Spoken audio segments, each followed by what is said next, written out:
Bismillahirrahmanirrahim. Assalamualaikum warahmatullahi wabarakatuh. Waalaikumsalam Sebelum warahmatullahi wabarakatuh. saya menyampaikan materi, izinkan saya membaca tawasul. Ya, kita sampaikan Al-Fatihah untuk Rasulullah SAW, kepada guru-guru kita, kepada para kiai, para punyai kita. Mudah-mudahan kita mendapatkan berkah dari majelis ilmu pada malam hari ini, juga berkah dari ilmu para beliau. Nawaitu kama nawaitu salihan syai'un lillahi lana wa lahum al-Fatihah. Bismillahirrahmanirrahim. Alhamdulillahirabbil alamin arrahmanir rahim maliki yaumiddin. Iyyaka na'budu wa iyyaka nasta'in ihdinas siratal mustaqim siratal ladzina an'amta 'alaihim ghairil maghdubi 'alaihim waladdallin. Terima kasih. Bismillahirrahmanirrahim. Saya mulai. Alhamdulillahirabbil alamin wa bihi nasta'in wa 'ala umuri dunya waddin. Wassalatu wassalamu ala asyrafil mursalin sayyidina Muhammadin wa ala alihi washabihi ajma'in. Rabbi shrah li sadri wa yassir li amri wahlul 'uqdatam min lisani yafqahu qawli. Subhanaka la ilma lana illa ma 'allamtana innaka antal alimul hakim. Shadaqallahul azim. Amma ba'du. Baik, yang saya hormati teman-teman pengurus majelis taklim pada malam hari ini, dan yang mudah-mudahan dirahmati oleh Allah Subhanahu wa taala, semua teman-teman yang sudah hadir dalam ruang Google Meet, walaupun kita bersua dalam ruang online, mudah-mudahan niat kita dalam mencari ilmu tetap dicatat oleh Allah sebagai amal soleh dan kita mendapatkan manfaat dari sharing-sharing atau ngaji pada malam hari ini. Yang insya Allah saya akan menyampaikan tentang ngaji seputar pranikah, atau dalam kitabnya disebut sebagai Muqaddimatun Nikah. Ini adalah salah satu bab dari buku saya yang ketiga, yang berjudul Menikah Meraih Sakinah. Di buku saya yang ketiga ini sekedar informasi saja bagi teman-teman. Jadi buku ini saya tulis ini sebagai jawaban dari keresahan teman-teman yang bercerita kepada saya tentang permasalahan rumah tangga mereka, dan kemudian juga berdasarkan dengan ilmu fikih usroh yang saya dapatkan ketika berkuliah di Jamiatul Ahqaf Yaman. Di sana kami belajar tentang fiqhul usroh, yang kemudian saya yakini fiqhul usroh ini adalah merupakan ilmu asas yang mana kalau misalnya setiap orang yang ingin melakukan pernikahan, mereka sebelumnya sudah menguasai setidaknya tentang dasar-dasar fikih usroh ini, insya Allah ini menjadi bekal kuat bagi mereka dalam menghadapi segala problematika dalam pernikahan. Ya, maka karena kan pernikahan ini tidak berarti kita menyelesaikan masalah ya, tapi pernikahan ini adalah proses kehidupan, bagian dari proses kehidupan yang berarti kita pindah dari satu masalah ke masalah yang lain. Artinya akan ada lagi nanti masalah-masalah yang akan kita hadapi setelah pernikahan. Ya, maka penting sekali bagi tiap orang yang hendak menjalani pernikahan ini untuk memahami ilmu-ilmunya, untuk memiliki bekal yang cukup sebelum mereka memutuskan untuk menikah. Maka di buku Menikah Meraih Sakinah ini saya membagi, jadi buku ini tidak hanya saya tulis untuk mereka yang sudah menikah saja, tidak, tapi juga bagi teman-teman yang belum menikah ya, yang mungkin sudah dalam usia matang atau dalam pencarian jodoh. Yang buku ini ya walaupun tidak merupakan buku yang tebal ya, tapi insya Allah saya merujuk pada kitab-kitab ya,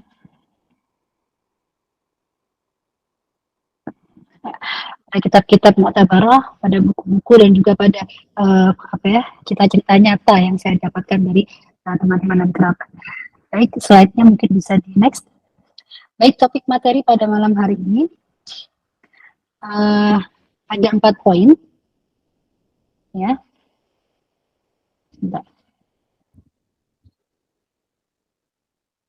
Yang pertama adalah jadi ngaji pranikah ini kita akan bahas tentang seputar jodoh, ta'aruf, dan khitbah.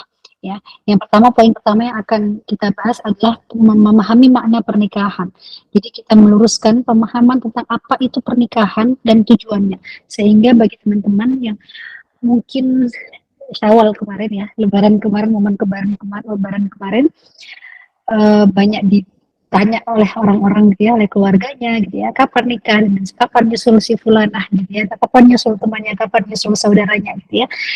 Maka semoga ini bisa memberikan sedikit ketenangan. Artinya kita paham dulu apa itu pernikahan, apa maknanya, tujuannya apa, sehingga kita tidak lagi terburu-buru ya. Terburu-buru ini beda dengan bersegera ya. Dan juga kita tidak kemudian takut ya, tidak kemudian takut karena memang fenomenanya yang saya baca dalam berita-berita kekinian itu ternyata pemuda generasi Z ini banyak yang kemudian takut menikah. Ya. Mungkin karena banyaknya, kita tahu ya, arus informasi di dunia maya sekarang sangat cepat ya, dan seperti tidak ada yang ditutup-tutupi lagi antara satu manusia dengan manusia yang lain, sehingga pun begitu problematika rumah tangga orang lain dengan mudahnya kita ketahui, yang kemudian mungkin membuat orang lain yang masih muda yang belum menikah ini mungkin takut gitu ya, takut untuk kemudian menikah, yang sehingga akhirnya ya ada beberapa juga yang tidak sedikit juga yang kemudian mereka takut menikah tapi akhirnya menjalin hubungan tanpa ikatan pernikahan, ini yang tidak dibenarkan dalam Islam, karena seperti kita ketahui bahwa satu-satunya ikatan yang dihalalkan dalam Islam itu antara laki-laki dan perempuan itu hanyalah pernikahan ya. Lalu kemudian poin materi selanjutnya adalah tentang persiapan menjadi jodoh impian, lalu kemudian materi yang ketiga tentang ta'aruf, dan kemudian yang terakhir adalah tentang fitnah. Baik, kita mulai pada poin materi yang pertama, memahami makna pernikahan. Bisa di next. Baik, setidaknya di sini ada tiga makna pernikahan yang saya tulis ya. Teman-teman kalau misalnya merasa masih kurang, nanti bisa merujuk pada akun Instagram saya yang P6kala. Jadi teman-teman sekalian, mohon maaf admin bisa di slide di next ya. Jadi seperti yang saya sampaikan tadi, bahwa memahami apa itu makna dari pernikahan, memahami apa itu esensi dari pernikahan, memahami apa itu tujuan dari pernikahan, ini penting ya bagi kita sebelum memulai sebelum memutuskan untuk memulai pernikahan. Dikarenakan apa? Supaya ketika kita memulai pernikahan itu memang kita menyadari bahwa kita sudah siap, kita sudah siap menghadapi segala hal, segala kemungkinan terjadi nanti setelah pernikahan. Ya, maka di sini makna pernikahan ada 3 poin yang saya angkat di sini, yaitu menikah itu adalah kita menunaikan fitrah berpasangan. Lalu pernikahan itu adalah starting point atau titik mulai, bukan titik finish, ya dia dari start. Ya, lalu kemudian pernikahan adalah ibadah. Poin yang pertama tentang pernikahan ialah menunaikan fitrah berpasangan. Allah Subhanahu wa taala dalam Al-Qur'an berfirman, Bismillahirrahmanirrahim, wa min ayatihi an khalaqa lakum min anfusikum azwajan litaskunu ilaiha. Kata Allah dalam Al-Quran, dan di antara tanda-tanda kekuasaannya ialah dia menciptakan untukmu istri-istri dari jenismu sendiri. Ya.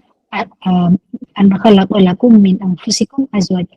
Allah menciptakan pasangan ya, suami dan istri ini dari jenis manusia, tidak dari jenis jin, tidak dari jenis hewan, ya, tapi dari jenis manusia. Litaskunu ilaiha, supaya kamu cenderung dan merasa tentram kepadanya.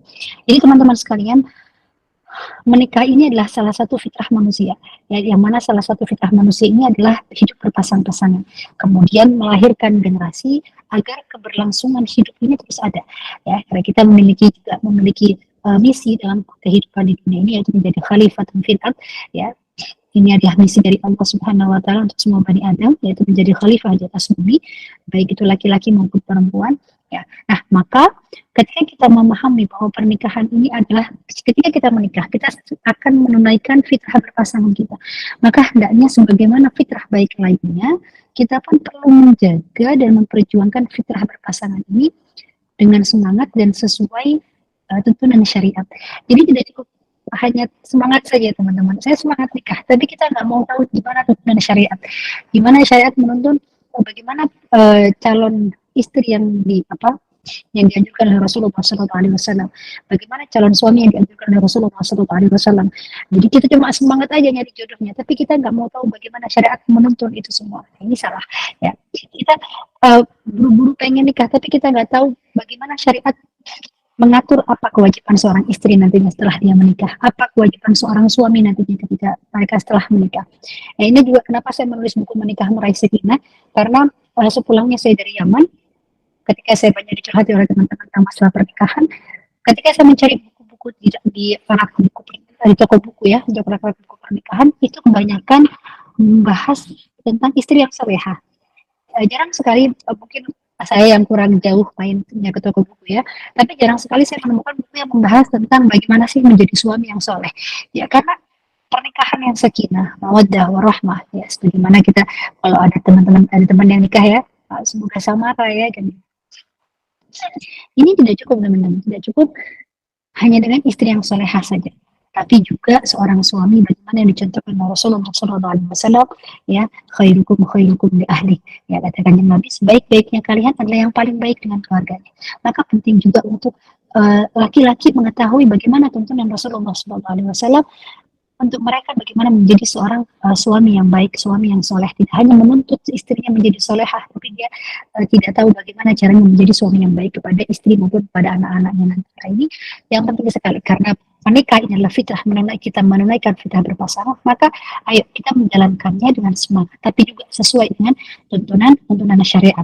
Ya, maka sebagaimana yang didakwakan oleh Al Habib Umar bin Hafid, ya saat safar dakwah beliau mengatakan ya bahwa sebagai seorang pemuda memikirkan tentang jodoh itu wajar.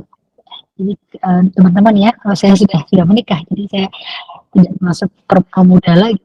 Ya. Sebagai seorang pemuda, sebagai seorang pemudi, kita daunnya Habib Umar memikirkan tentang jodoh itu wajar. Ya, kita mikirkan bagaimana nanti jodoh kita. Ya, kita mikirkan kita pengen jodoh yang seperti apa, kita pengen calon pasangan yang seperti apa. Tapi kata beliau, tidak seharusnya waktumu habis untuk memikirkan sesuatu yang sudah dijamin. Kita tahu jodoh itu adalah termasuk takdir Allah, kita boleh memperjuangkan, tapi kita juga nggak boleh berlebihan dalam kemudian kita memikirkan jodoh ini sampai tidak ada waktu untuk belajar, kita tidak ada waktu untuk tadi seperti yang saya sampaikan, kita mencari tahu bagaimana tuntunan syariat dalam memulai pernikahan, dalam menjalani pernikahan nantinya, gitu ya. Tapi kita hanya fokus pada siapa jodoh saya, atau misalnya kita lagi jatuh cinta, gitu ya, lagi kasmaran sama orang, kita hanya fokus pada bagaimana supaya pacar saya ini bisa menjadi jodoh saya nanti. Padahal kita nggak tahu apakah benar pacaran yang tadi pacarin tadi itu benar-benar baik buat dia, ya. Karena teman-teman, kehidupan berpacaran dengan kehidupan pernikahan itu jauh berbeda. Ya, ketika berpacaran mau itu berpuluh-puluh tahun, mau itu berbelas-belas tahun, itu akan mungkin di sebagian orang akan menganggapnya itu nikmat, ya. Karena apa? Ya, itu nafsu sih. Ada main campur tangannya setan di situ yang membuat nikmat supaya orang ini betah berpacaran. Ya, tapi pernikahan karena ini adalah seperti yang saya sampaikan nanti, pernikahan adalah ibadah dan di mana-mana ya ibadah itu pasti godaannya besar, ya. Kita sholat aja ya, sholat yang mungkin hanya 5 menit, itu kan godaannya kemana-mana. Karena kita baru Allahu Akbar, udah pikirannya udah kemana-mana. Kalau kita nggak bisa fokus, kalau kita nggak tahu bagaimana sih caranya khusyuk, ya, sebagaimana yang diajarkan Rasulullah SAW oleh para ulama salafus saleh, gitu ya. Pun begitu menikah, karena dia juga ibadah, maka setan akan banyak menggoda manusia dalamnya, menggoda suami, menggoda istri, entah itu lewat finansial, entah itu lewat anak-anaknya, entah itu lewat keluarga pasangan, atau misalnya lewat orang yang ketiga, keempat dan lain sebagainya, ya pasti akan ada permasalahan di situ, yang mana kalau misalnya kita menjalankannya tidak dengan bekal yang cukup, kita akan sangat kesulitan nantinya. Lalu kemudian teman-teman, makna pernikahan yang kedua, pernikahan ini adalah starting point, tahu garis start. Ya, kalau bisa kita umpamakan ini, pernikahan itu layaknya perjalanan bagi dua orang, ya, suami dan istri, yang kemudian nantinya bertambah tiga, ya, tambah anak 1, 2, 3, 4, ya, yang tadinya cuma berdua akan di rumah jadi berenam, gitu kan. Maka itu adalah garis mulai, gitu ya, bukan garis finish. Artinya apa? Maka kita tahu bahwa sebaik-baiknya perjalanan itu adalah yang perbekalannya cukup.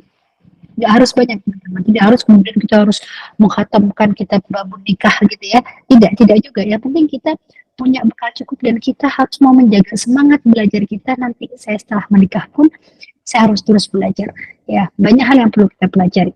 ya, bagaimana syariat mengatur mengatur apa sih kewajiban seorang istri, apa kewajiban seorang suami.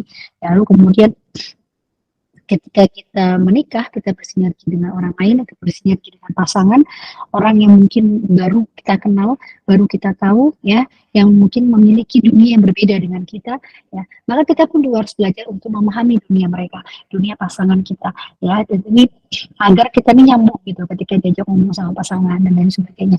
Nah, maka jadi ibarat perjalanan tadi yang saya sampaikan adalah garis start sebuah perjalanan, ya, maka ini kita pun harus bekalnya juga harus cukup, ya, tidak seperti yang digambarkan oleh cerita novel atau film gitu ya. Mungkin teman-teman kalau ada suka baca novel atau suka nonton film gitu ya, itu biasanya film percintaan dia endingnya kalau misalnya bahagia berarti mereka menikah gitu ya, mereka saling bahagia selamanya seperti itu. Nah, ini yang kemudian ketika kita terus-menerus ya baca novel yang seperti itu, happy ending itu adalah ketika kita menikahi orang yang kita cintai, gitu ya, tanpa kita mau tahu bagaimana kehidupan mereka setelah pernikahan, gitu ya. Pasti akan ada masalah, akan ada badai, akan ada ujian kehidupan, ya, yang kemudian ini akan meningkatkan kualitas kedewasaan mereka dalam hidup seperti itu. Ya, lalu kemudian juga ketika kita memahami bahwa pernikahan ini adalah garis start, ya, titik start bukan garis finish, artinya kita juga jangan sampai iri. Jadi ngelihat teman kita nikah, oh berarti dia yang menang. Enggak, karena pernikahan adalah starting point, maka bukan berarti yang memulai duluan itu yang menang, gitu ya. Bukan berarti yang menikah duluan itu dia yang menang, bukan. Tapi sekali lagi saya sampaikan bahwa yang menang, yang akan menang, insya Allah akan menang dalam menjalani bahtera rumah tangga itu adalah mereka yang bekalnya cukup. Karena pernikahan adalah starting point, dia bukan garis finish, bukan siapa yang duluan dia yang menang, tapi dia adalah garis start yang mana siapa yang bekalnya cukup, dia yang insya Allah bisa menjadi pemenang dalam kehidupan rumah tangganya nanti, gitu ya. Maka di buku saya Menikah Meraih Sakinah, saya juga kemudian menjelaskan tentang bagaimana kita sebelum menikah itu ya, kalau bisa kita sudah selesai dengan PR diri sendiri. Ya, artinya sesuatu yang sekiranya nanti ya, jadi menyelesaikan bekal menikah. Di sini saya sampaikan dalam buku saya Menikah Meraih Sakinah, salah satu bekal menikah yaitu adalah menyelesaikan PR masa lalu, ya, karena ya memang ya masa lalu itu adalah milik kita. Artinya ketika kita menikah ya milik pasangan kita inilah masa sekarang dan masa depan. Tapi ketika seseorang memutuskan untuk menikah tapi dia belum selesai dengan PR masa lalunya, ya ini berarti dia hanya membawa masalah besar ke dalam kehidupan pernikahannya. Dan PR masa lalu ini bisa jadi yang berkaitan dengan diri sendiri, ya, seperti mungkin dia adalah orang yang tidak disiplin, dia orang yang berantakan, dia orang yang tidak mengerti kewajiban. Lalu kemudian dalam kondisi dia seperti itu, dia mau tetap memaksa untuk menikah. Ini saya rasa bukan suatu yang dibenarkan ya. Dia harus menyelesaikan dulu tentang permasalahan-permasalahan dalam dirinya. Lalu kemudian ada juga PR masa lalu yang berkaitan dengan orang lain, ya, atau bisa kita sebut dengan mantan misalnya ya. Kita masih belum bisa move on, tapi kita memaksakan untuk menikah, dan kok yang adanya ya itu fulan saja gitu ya untuk bisa kita nikahi, lalu kita memaksakan itu menikah dengan fulan, padahal kita masih belum bisa move on dengan mantan misalnya. Nah ini saya rasa juga bukan sesuatu yang tepat ya. Maka beri waktu dulu untuk diri kita untuk menyelesaikan PR-PR masalah tersebut, baik yang berkaitan dengan diri sendiri maupun yang berkaitan dengan orang lain. Baik, kemudian yang mana pernikahan yang ketiga adalah pernikahan adalah ibadah. Ya. Layaknya ibadah yang lain juga butuh ilmu. Maka pernikahan pun juga begitu. Dia butuh ilmu.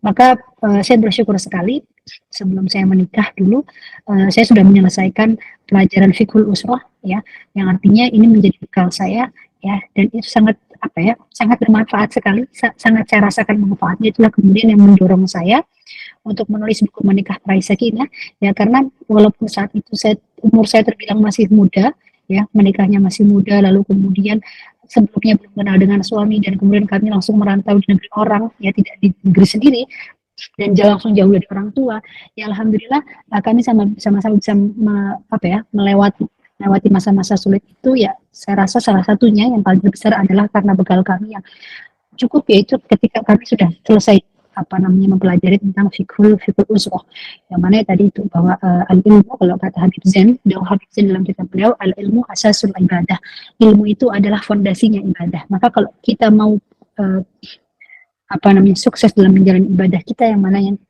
dalam hal ini adalah pernikahan, maka hendaknya kita punya ilmunya, kita mempelajari ilmunya.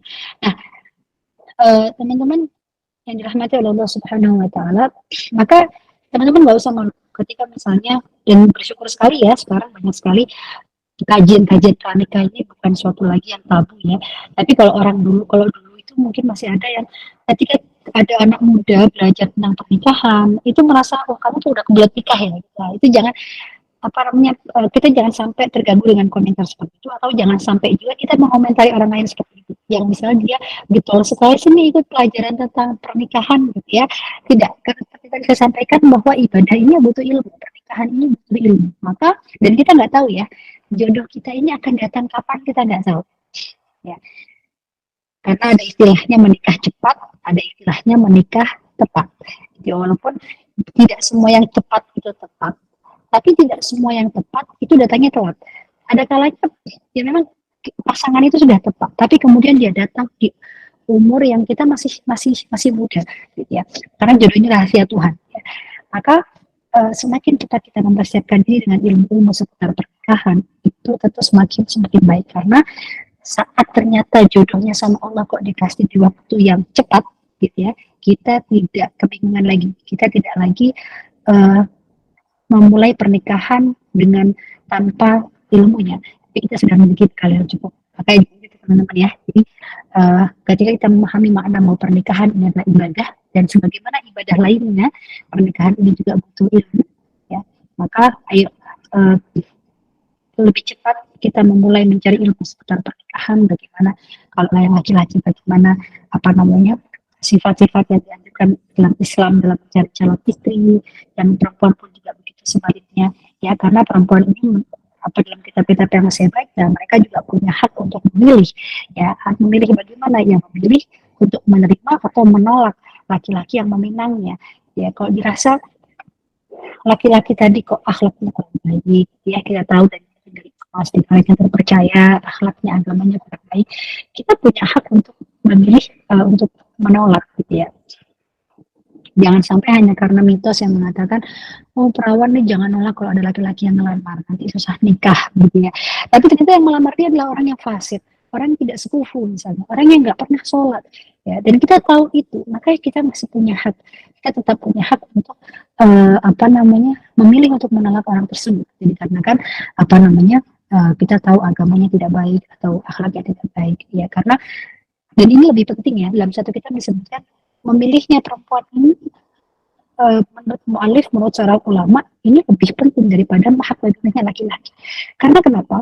Karena laki-laki ketika dia mendapatkan istri yang tidak baik misalnya, dia masih punya kewenangan untuk mengatur istrinya tadi, mengajarkan, maksa istrinya untuk dia bisa ibadah kepada Allah. Tapi perempuan ketika dia memiliki, akhirnya mendapatkan suami yang tidak taat kepada Allah, agamanya tidak baik, akhlaknya tidak baik, ini perempuan sulit ya, karena dia posisinya setelah menikah, istri ini kewajibannya adalah taat kepada suami, maka dia akan kesulitan. Maka oleh sebab itu kata seorang ulama, hak untuk memilih bagi perempuan ini asyad, yang lebih perlu ditekankan dan difikirkan oleh para perempuan. Maka penting sekali bagi mereka untuk harus tahu informasinya. Nanti akan saya bahas di masalah ta'aruf ya, bagaimana tentang calon pasangan yang tidak melamar dia, kita harus tahu bagaimana akhlaknya, bagaimana ibadahnya, bagaimana muamalahnya, ya pergaulannya dengan orang lain dan sebagainya. Baik, itu tentang makna pernikahan. Jadi bisa di next slide-nya. Baik, kemudian selanjutnya teman-teman, persiapan menjadi jodoh impian. Ya, nah, ini kalau kita sudah mengetahui ya tadi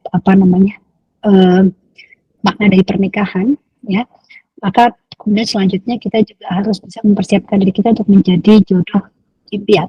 Ya. Apa saja persiapannya? Yang pertama adalah persiapan ilmu. Ya, beberapa kali tadi saya menyebut tentang pentingnya ilmu gitu ya, karena memang sepenting itu ilmu ya dalam menjalani rumah tangga. Jadi kalau misalnya diibaratkan ilmu itu diibaratkan sebagai cahaya, ya maka jika cahayanya tadi tidak cukup terang, cahaya yang kita miliki tidak cukup terang, tentu rumah kita akan gelap dan tidak nyaman untuk di tempat kita. Jadi ada beberapa ilmu yang penting untuk di-upgrade. Ini juga sudah saya tulis di buku Menikah Meraih Sakinah. Yang pertama adalah ilmu keislaman, ilmu syariat, ya, khususnya ilmu-ilmu yang fardu ain untuk kita pelajari, ya, seperti akidah, seperti fikih dan ibadah. Lalu kemudian seperti akhlak, ya, Al-Quran. Lalu kemudian selanjutnya bagi perempuan, ya, ini fardu ain untuk mempelajari tentang fikih wanita, seperti hal-hal yang berkaitan dengan hukum haid, nifas, dan istihadah.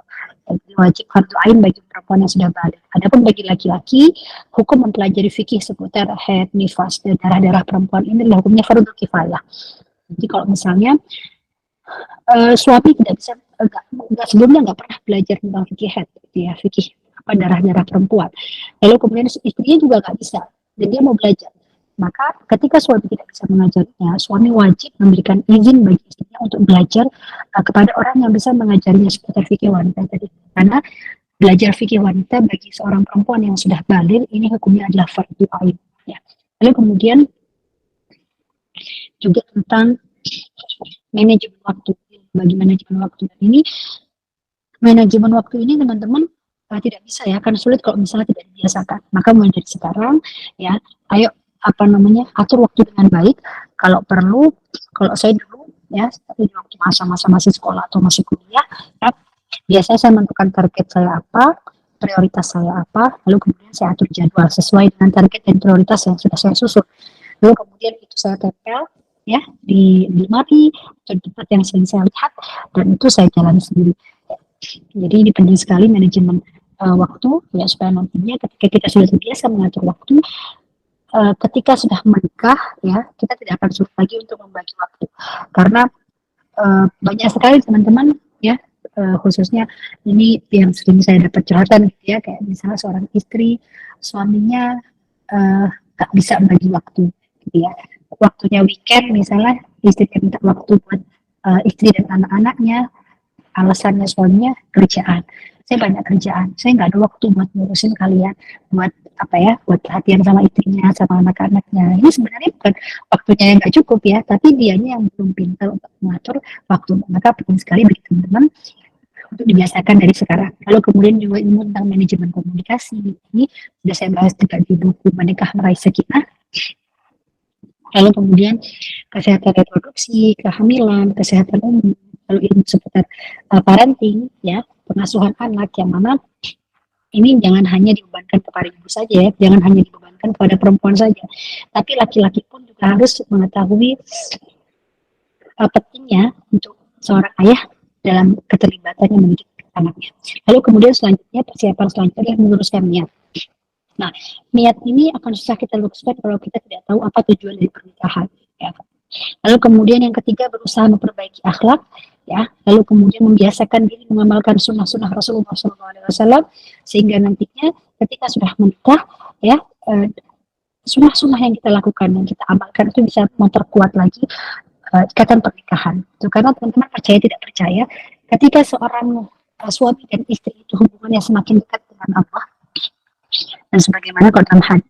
Jadi seorang hamba itu mendekat dengan Allah dengan ibadah sunnah, dengan tambahan ibadah sunnah. Ya, maka ketika seorang suami dan seorang istri ini semakin dekat hubungan dengan Allah, maka keduanya juga hubungannya akan semakin harmonis, gitu ya. Lalu kemudian selanjutnya adalah persiapan fisik, ya. Lalu juga tentang ta'aruf. Baik, next. Jadi teman-teman, untuk masalah ta'aruf, ya, ini penting karena dia sebagai ikhtiar serius kita dalam mengupayakan jodoh, khususnya bagi teman-teman yang memang sudah usia matang tapi jodohnya belum terlihat juga gitu ya, karena seperti saya sampaikan ya, yang cepat itu belum tentu tepat gitu kan, tapi ya bisa jadi dia datangnya agak telat gitu, karena ya sekali lagi jodoh ini rahasia Tuhan. Maka kita perlu ikhtiar, salah satunya adalah dengan ta'aruf. Walaupun dalam kitab-kitab fikih klasik ini ta'aruf tidak itu dibahas oleh para ulama, biasanya mereka ketika membahas tentang muqaddimatun nikah itu langsung masuk pada bab khitbah ya. Ta'aruf ini ada dibahas dalam satu kitab fikih kontemporer yang saya baca, kemudian saya bahas juga dalam buku saya Menikah Raih Sakinah. Yang perlu kita perhatikan teman-teman, yang pertama adalah ta'aruf itu dilakukan bagi mereka yang memang sudah memiliki niat untuk menikah. Artinya kalau misalnya kita pacaran, ada orang gitu kan, ada orang pacaran, eh, niatnya bilangnya ta'aruf, tapi ya niatnya cuma pengen pacaran aja. Nah, ini tidak masuk dalam kategori ta'aruf. Jadi memang ta'aruf ini dilakukan memang sudah memiliki niat untuk menikah. Lalu kemudian ta'aruf ini dilakukan untuk mengenal satu sama lain sehingga bisa menyatukan visi misi dalam membangun keluarga. Karena teman-teman, jadi pernikahan itu saya tidak bahas di sini ya, tapi teman-teman bisa baca di postingan saya di Instagram Pena Mukalaf. Jadi pernikahan itu teman-teman tidak hanya sekedar kita menikah atau hidup bersama dengan orang yang kita cintai, orang yang kita merasa cocok, tidak. Tapi tujuan menikah itu apa? Ya salah satu maqasid dari nikah itu adalah membangun keluarga, melahirkan generasi, gitu ya. Nah, ini akan sulit ketika kita tidak memiliki visi dan misi yang sama dalam membangun keluarga nantinya. Maka penting sekali ketika ta'aruf ya. Jadi jangan hanya ketika ta'aruf kita ngomong apa ya, ngomong sayang, ngomong itu dan sebagainya, tidak, tapi lebih fokuskan pada kita pengen tahu nih, pandangan dia tentang pernikahan, pandangan dia tentang apa namanya pendidikan anak, ya, bagaimana dia sudah mendalami pernikahan Rasulullah SAW dan para ummahatul mukminin, para salafus soleh. Dia kemudian juga tanya tentang apa namanya pandangan tentang finansial, ya, terlebih pandangan dia terkait perempuan yang bekerja, ya kalau itu laki-laki ya. Terlebih bagi misalnya para teman-teman perempuan yang memang memiliki potensi untuk bergerak di bidang sosial kemasyarakatan. Ini tidak dilarang ya dalam Islam. Ketika misalnya teman-teman yang perempuan mau lebih berperan ambil peran di masyarakat luas gitu ya, maka ini juga perlu ditanyakan pandangannya pada calon suami yang tidak dia nikahi tadi gitu ya. Lalu kemudian juga yang perlu kita perhatikan bahwa ta'aruf ini seharusnya tidak diisi dengan hal-hal yang dilarang oleh syariat seperti berduaan, khulwat. Dan teman-teman, khulwat ini kalau menurut guru kami Abu Yal Habib Abdul Muhtaharu, khulwat ini tidak hanya khulwat fisik, tapi di zaman sekarang ini bisa juga khulwat dalam HP, ya. Karena sebelum kita tahu ya, chattingan WhatsApp, chattingan media sosial ini kan bisa kita hapus ya, supaya tidak dilihat orang lain. Ya. Nah ini jadi teman-teman hati-hati sekali, jangan sampai kemudian saya ta'aruf nih terus ngirim foto yang buka aurat misalnya, jangan sampai seperti itu. Atau video call hanya berduaan saja, ini juga jangan sampai seperti itu karena ini bisa mengundang hawa nafsu. Ya, lalu kemudian juga tidak ada kontak fisik, ya, tidak berpegang-pegangan, karena sekali lagi baik orang yang ta'aruf ataupun khitbah bahkan itu mereka hukumnya belum halal, ya. Halal itu ya setelah mereka sudah seorang laki-laki sudah mengucap ijab kabul dan sudah dikatakan sah oleh para saksi, itu baru setelah itu dia halal boleh apa kontak fisik dan lain sebagainya. Tapi sebelumnya entah itu dalam masa ta'aruf ataupun masa khitbah itu tidak boleh, tidak diperkenankan ada kontak fisik, ya. Lalu kemudian kita harus menggunakan momen ta'aruf ini untuk benar-benar menggali informasi seputar calon pasangan agar tidak menyesal nantinya setelah pernikahan. Ini beberapa hal yang perlu kita perhatikan terkait proses ta'aruf. Baik, selanjutnya.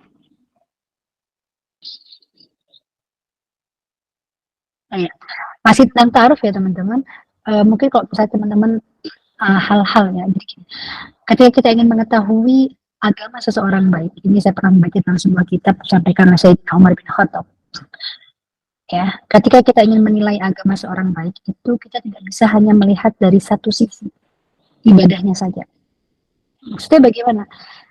Sayyidina Umar bin Khattab pernah mengomentari ketika seseorang mengatakan bahwa fulan ini soleh. Kamu mengatakan soleh dari mana? Kamu tahu dari mana? Apakah kamu mengatakan dia soleh, si fulan soleh ini karena dia rajin ke masjid? Ya, karena dia rajin ke masjid. Apakah kamu mengatakan si fulan ini soleh karena dia rajin baca Quran? Ya. Apakah kamu mengatakan dia soleh karena kamu melihat dia sholat sambil menangis? Ya.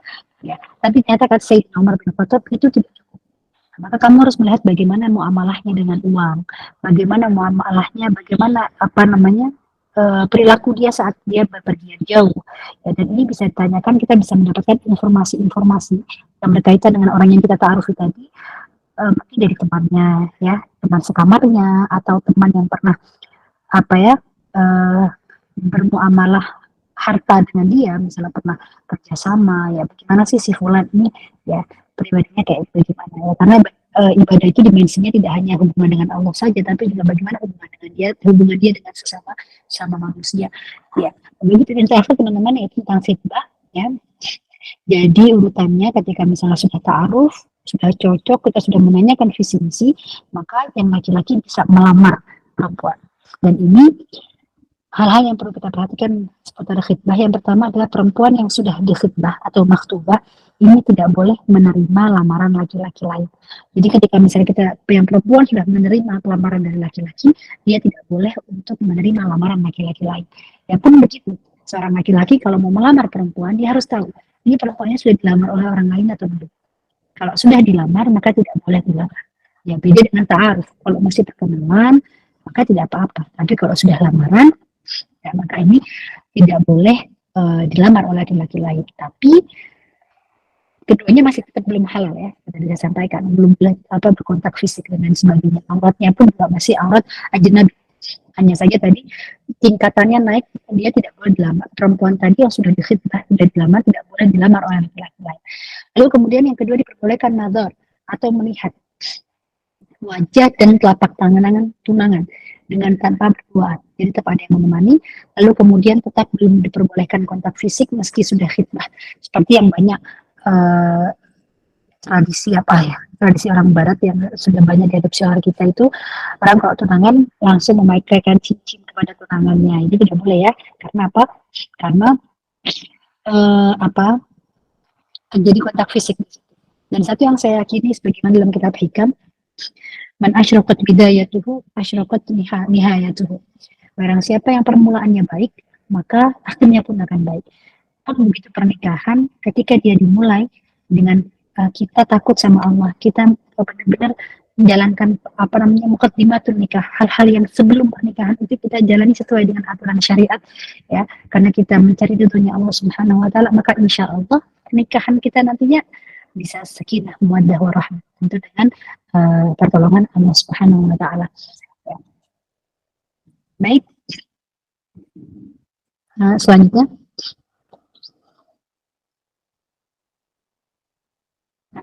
juga teman-teman, saya ingin menyampaikan menukil pesan guru kami Abu Habib Abdullah Baharun untuk para single, teman-teman yang belum menikah. Kata beliau, hendaknya tidak membuat ekspektasi yang berlebihan tentang pernikahan ya, dan hendaknya meminta kepada Allah Subhanahu wa taala sosok suami yang soleh. Sebab laki-laki yang tampan tapi tidak penyayang tidaklah lebih baik dari laki-laki yang kurang tampan namun penuh dengan kasih sayang. Jadi teman-teman, rupa, kaya raya ini tidak menjamin bahagia. Ini yang harus kita pastikan ya, karena pernikahan ini adalah sumber ketenangan, sumber kasih sayang ya. Apalah artinya ketika kita tahu laki-laki ganteng tapi kita nggak tahu apakah dia penyayang atau tidak, atau kita tahu dia kasar, maka jangan menjadi prioritas kita menjadi calon pasangan ya, pun juga sebaliknya. Lalu next, ini untuk kalimat penutup.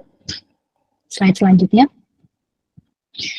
Baik teman-teman, sebelum saya menutup materi saya pada malam hari ini, menggambarkan pernikahan yang samawa harus juga diimbangi dengan ikhtiar menggapai. Dan ikhtiar itu dimulai tidak hanya saat akad nikah saja, tapi bagaimana perjalanan mendapatkan pasangan juga penting untuk diusahakan sesuai tuntunan syariat. Turunkan ekspektasi berlebihanmu tentang pernikahan dan bangunlah kesadaran dengan dasar ilmu. Penting juga untuk selalu menghadirkan niat yang baik, dan niat baik membangun pernikahan tidak bisa didapatkan kecuali dengan mengerti apa sebenarnya tujuan membangun rumah tangga dalam Islam melalui ikatan pernikahan. Wallahu a'lam bishawab. Baik, sekian materi dari saya kembalikan kepada moderator untuk mungkin ada sesi tanya. Mohon maaf segala kekurangan. Assalamualaikum warahmatullahi wabarakatuh. Waalaikumsalam warahmatullahi wabarakatuh.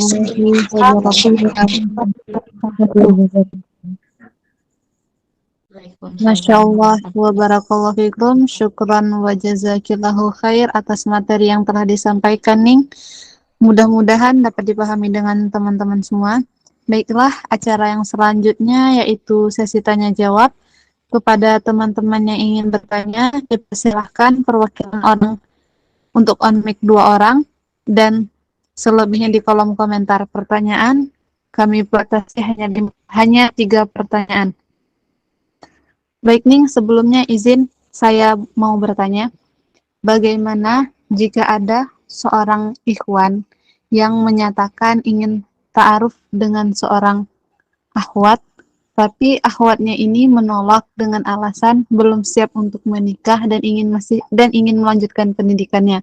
Dan bisa dikatakan seorang ikhwan ini pandai akan agama dan adabnya baik. Pak Daning, mohon penjelasannya. Tafadhol.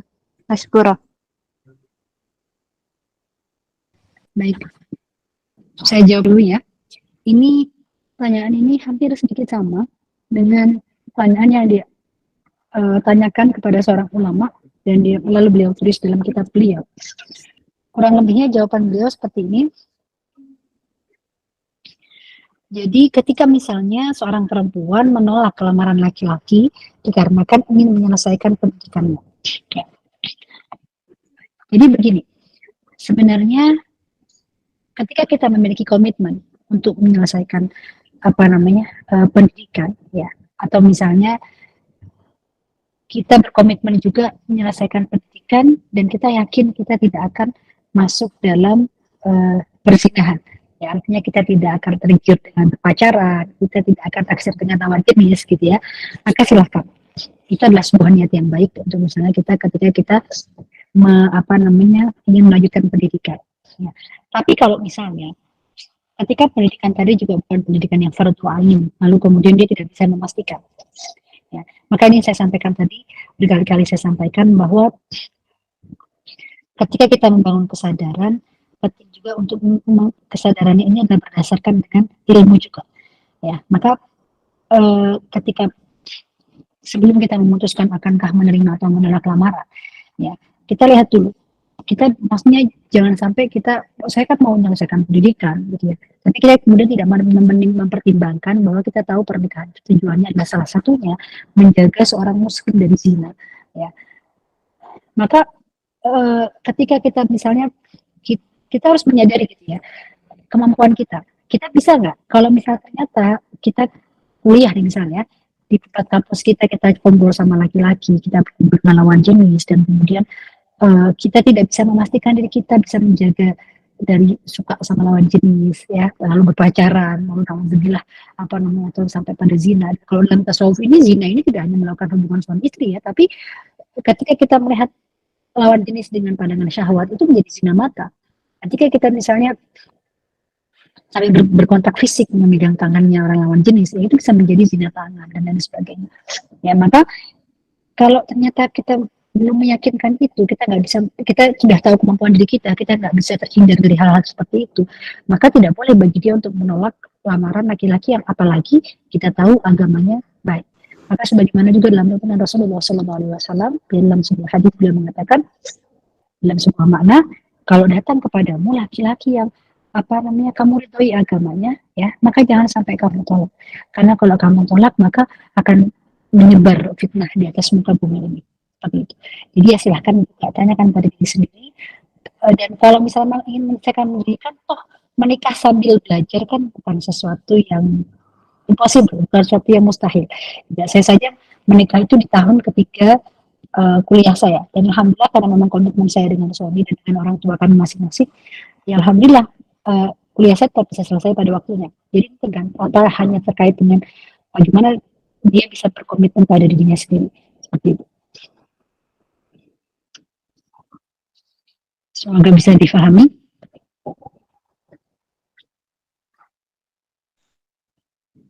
Ini banyak yang angkat tangan ya. Masya Allah, syukran wa jazakillahu khair atas jawabannya Ning. Baik, saya beralih ke pertanyaan yang di kolom komentar. Assalamualaikum warahmatullahi wabarakatuh. Izin bertanya Ning, apa saja yang harus dilakukan atau ditanyakan saat kita ta'aruf? Kepada Ning, waktu dan tempat saya persilahkan. Baik, Ini banyak sekali memang ya ditanyakan oleh teman-teman ketika saya menyampaikan kajian pranikah. Setidaknya menurut saya hal apa yang ditanyakan saat ta'aruf ini bisa menjadi berbeda tiap orangnya ya. Tapi setidaknya ada patokan untuk bisa kita jadikan pegangan hal apa saja yang akan kita tanyakan. Apalagi kalau tiba-tiba nih ada yang ngajak ta'aruf. Ya, tadi sebenarnya sudah saya singgung ya, tapi tidak secara sorohah. Yang pertama adalah tentang pandangan dia tentang pernikahan. Cari tahu sejauh mana dia mendalami bagaimana pernikahan Rasulullah SAW.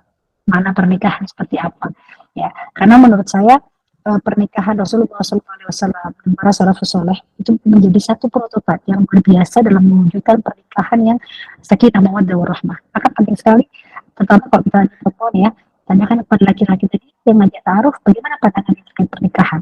Apakah sudah sesuai dengan apa yang dicontohkan Rasulullah SAW? Lalu kemudian juga yang kedua terkait finansial, ya, karena ini finansial teman-teman, sebagaimana saya baca dalam penelitian yang kemudian saya tuangkan juga dalam buku saya Menikah Meraih Sakinah, ini masalah finansial termasuk dari salah satu sebab perceraian terbesar, nomor 2 kalau nggak salah, ya.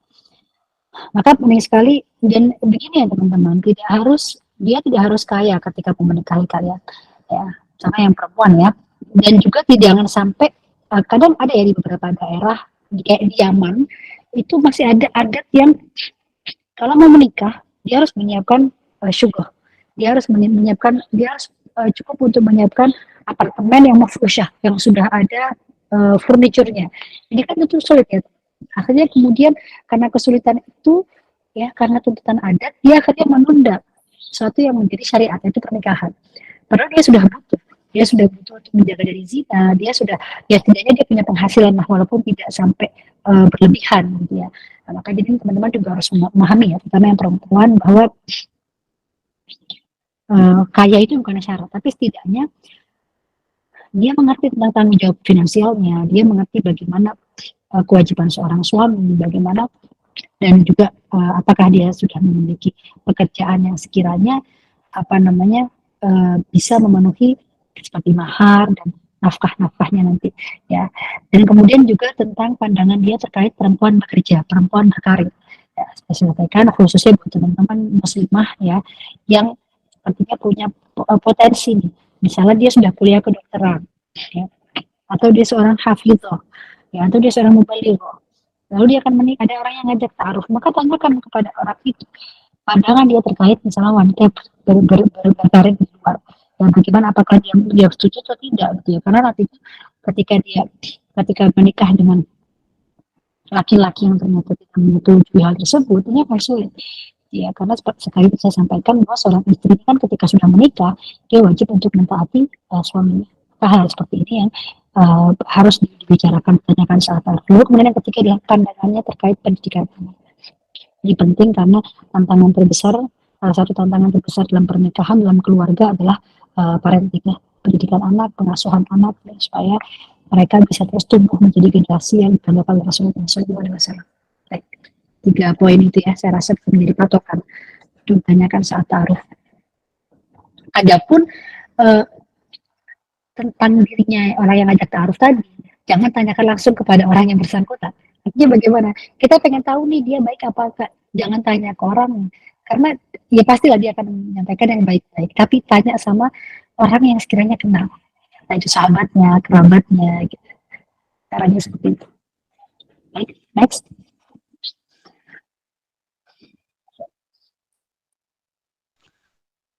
Masya Allah, tabarakallah, syukran wa jazakillahu khair atas jawabannya nih. Baik, saya beralih ke pertanyaan terakhir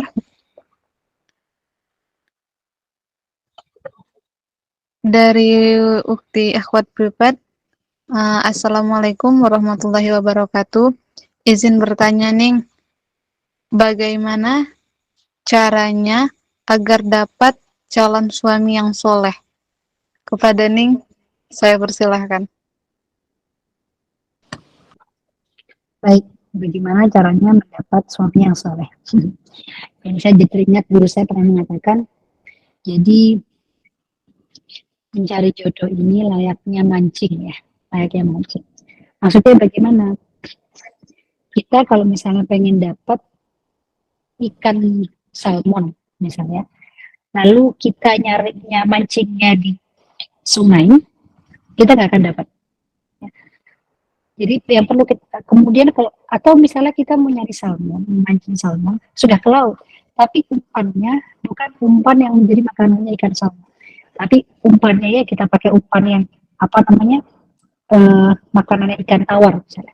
Apakah bisa kemudian kita dapat berhasil memancing ikan salmon? Tidak.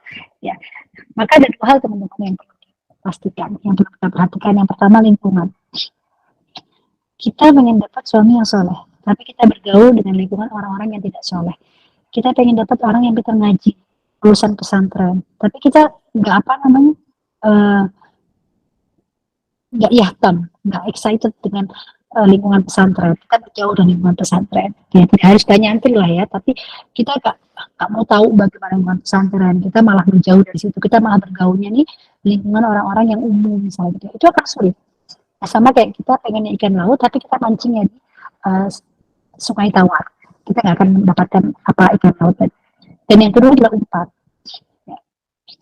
Umpan itu gimana maksudnya? Ya jadi kita. Makanya kenapa dalam Al-Quran Allah Subhanahu wa taala berfirman al-khabithatu lil-khabithin wal-khabithu lil-khabithat wa thayyibatu lit-thayyibin wa thayyibun lit-thayyibat.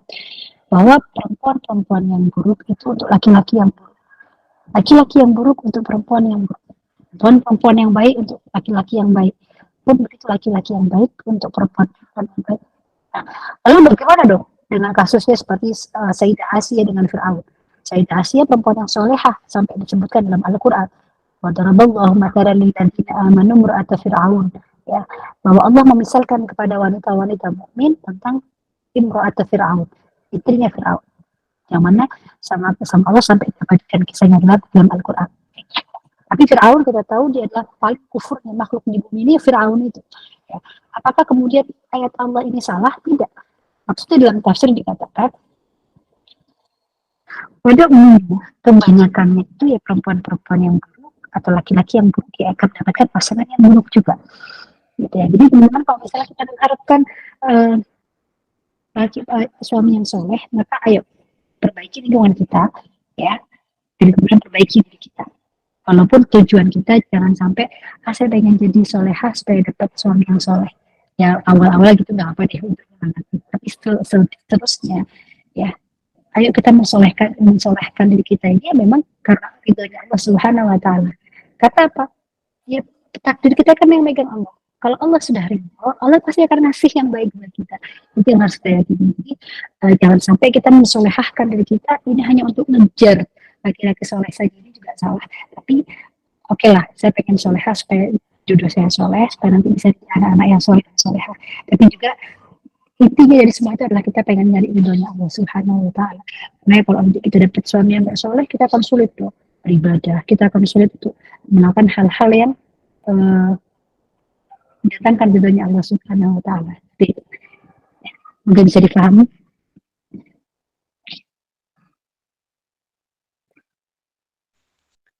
Masya Allah, tabarakallah. Syukran wa jazakillahu khair atas semua jawabannya nih. Baik, pertanyaan terakhir sudah dibacakan dan saya mohon maaf kepada teman-teman yang pertanyaannya belum dibacakan atau masih ada yang ingin ditanyakan, silahkan di kolom komentar. Insya Allah nanti akan disampaikan oleh Umma keningnya dan jawabannya akan di-share di grup kita nanti. Baik, kita memasuki acara yang selanjutnya yaitu closing statement or motivation kepada Ning. Saya persilahkan untuk menyampaikan motivasi atau nasihatnya kepada kami semua. Tafadhali mashkura. Saya rasa tadi sudah ya closing statement-nya tadi yang di slide terakhir. Jadi mungkin tidak usah saya ulang lagi.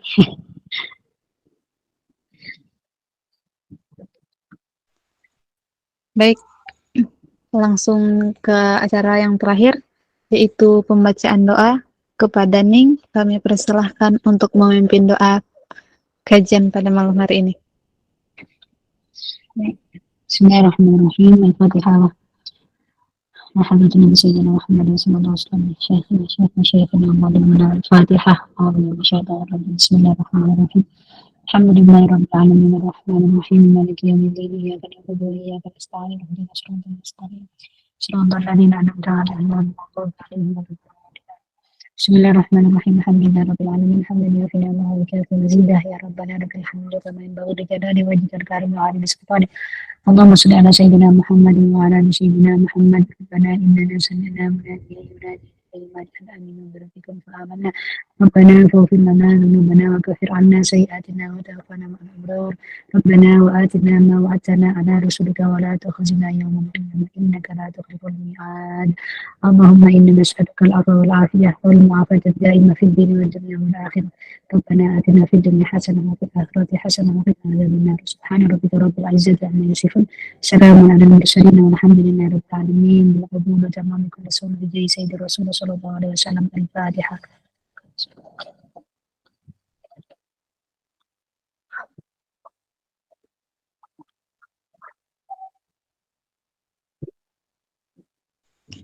Amin, amin nih. Amin, amin ya Rabbal Alamin. Dengan pembacaan doa tadi, maka berakhirlah kajian kita pada malam hari ini. Saya selaku moderator, mohon maaf apabila ada kesalahan dan kekurangan dalam kajian pada malam hari ini. Dan saya mengucapkan terima kasih yang sebesar-besarnya kepada Ning yang telah meluangkan waktunya untuk mengisi kajian di komunitas kami pada malam hari ini. Saya juga mengucapkan terima kasih kepada para jajaran admin, serta teman-teman yang telah meluangkan waktunya juga untuk menimba ilmu pada malam hari ini. Kita tutup kajian pada malam hari ini dengan membaca doa kafaratul majlis. Subhanallah bihamdika asyhadu alla la ilaha anta astaghfiruka wa atubu ilaih. Wa qad yurja li jarhi syaifi burun walau burun lima jarah lisan. Jikalau pedang melukai diri, masih ada obat hendak dicari. Namun jikalau lisan melukai hati, kemana obat hendak dicari? Usikum binafsi bitaqwallah. Tsumma wassalamualaikum warahmatullahi wabarakatuh. Waalaikumsalam warahmatullahi wabarakatuh. Waalaikumsalam warahmatullahi wabarakatuh.